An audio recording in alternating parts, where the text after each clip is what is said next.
والعاقبۃ للمتقین الصلاۃ والسلام علی سید الانبیاء والمرسلین اما بعد فاعوذ باللہ من الشیطان الرجیم بسم اللہ الرحمن الرحیم قل لا اسألکم علیہ اجرا الا المودۃ فی القربى صدق اللہ العظیم وصدق رسولہ النبی الامین المکین ان اللہ وملائکتہ یصلون علی النبی یا ایھا الذین آمنوا صلوا علیہ وسلموا تسلیما۔ سارے مل کے پڑھو الصلاۃ والسلام علیک یا سیدی یا رسول اللہ وعلی آلک واصحابک یا جد الحسن والحسین۔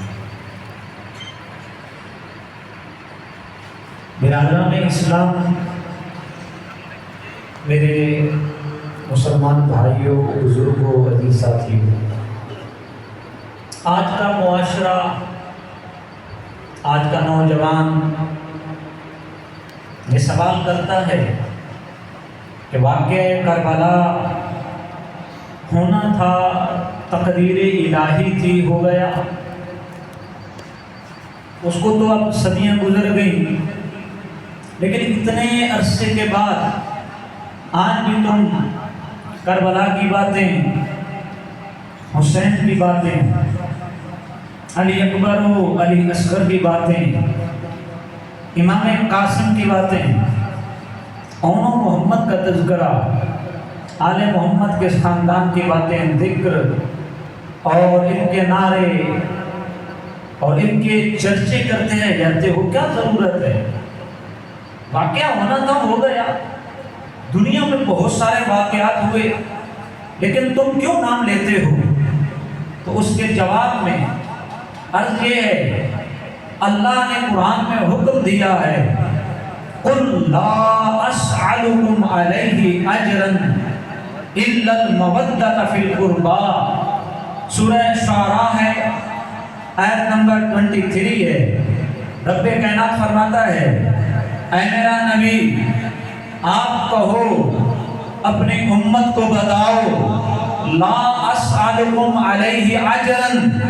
میں تم سے کسی بھی اجر کا مطالبہ نہیں کرتا، میں تم سے کسی بھی چیز کا سوال نہیں کرتا، معاوضہ بدلہ نہیں مانگتا۔ مولا، ہمارے آقا، حکم کیا ہے، آرڈر کیا ہے؟ تو اللہ کے نبی فرماتے ہیں، اِلَّا الْمَوَدَّةَ فِي الْقُرْبَى، میں اس تبلیغ پر، اس تعلیم پر، تم تو جہالت کی دلدل میں پھنسے ہوئے تھے،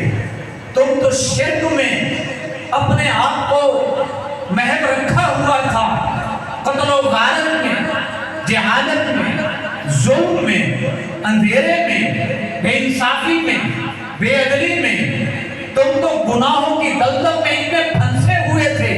تمہیں تو اپنے انسان ہونے کا شعور بھی نہیں تھا، تمہیں اپنی پہچان نہیں تھی، لیکن میں نے آ کر تمہیں بتایا، لوگوں، تم جس کی پوجا کرتے ہو،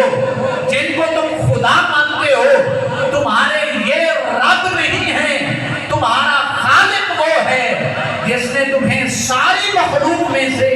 احسن تقویم بنایا ہے۔ انسان اپنا آپ پہچان، تو میں نے تمہیں تعلیم دی، تمہیں سنوارا، اپنے اخلاق سے، اپنے کردار سے، اپنی صورت سے، اپنی سیرت سے، اپنے افعال سے، اپنے صدق سے، اپنی امانت سے، اپنے عدل سے، اپنی رحمت سے، اپنے حلم سے، اپنے صبر سے تمہیں انسان ہونے کا میں نے اصل روپ دکھایا، تو تم گمراہی کو چھوڑ کر، ظلم کو چھوڑ کر تم خدا کے بندے بن گئے، ایک وحدہ لا شریک کو ماننے والے ہو گئے، ان بتوں کو چھوڑ کر اپنے حقیقی رب کی پوجا کرنے والے ہو گئے۔ تو اتنے انعام پر اے لوگوں، میں تم سے کوئی سوال، مطالبہ، اجر نہیں مانگتا۔ اے آقا، پھر حکم کیا ہے؟ فرمایا اور کچھ نہیں، الا المودۃ فی القربا، میں یہ چاہتا ہوں تم میری قرابت سے، میری اہل بیت سے محبت نہیں، مودت کو۔ ایک لفظ ہے محبت، محبت کے بغیر زندگی گزر سکتی ہے، لیکن مودت کے بغیر زندگی نہیں گزرتی۔ محبت نہ ہو انسان زندگی گزار سکتا ہے، لیکن جب مودت ہو جائے، مودت کا عام سادہ معنی جب عشق ہو جائے، اور عشق یہ ہے کہ محبت ٹوٹ ٹوٹ کر ہو جائے، محبت اپنے عروج کمال کو پہنچ جائے، جیسے ایک مچھلی کو محبت ہے پانی سے، اور پانی سے مچھلی کو باہر نکالو، تڑپ تڑپ کر مر جاتی ہے، جان دے دیتی ہے، اس کے بغیر زندہ نہیں رہتی۔ تو فرمایا لوگوں تم بھی میری آل سے، میری اہل بیت سے، میری قرابت سے، میرے خاندان سے اس طرح محبت کرو کہ اگر زندگی گزارنی ہے تو آل محمد کی محبت، اگر تمہاری محبت آل محمد کی محبت میں زندگی گزرے گی تو یہی زندگی ہے۔ اور جب محبت ہوتی ہے تو محبت کا تقاضا ہے جس سے محبت ہو اس کا ذکر بھی ہوتا ہے، جس سے محبت ہو اس کا ذکر کرتا ہے بندہ، اس کا نام لیتا ہے، اس کی باتیں کرتا ہے،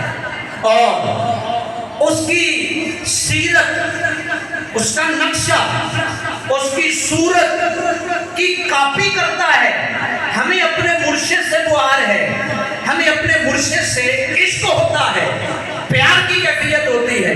ہم یہ چاہتے ہیں جس کا جو پیر ہے وہ اپنے آپ کو اس رنگ میں رکھتا ہے کہ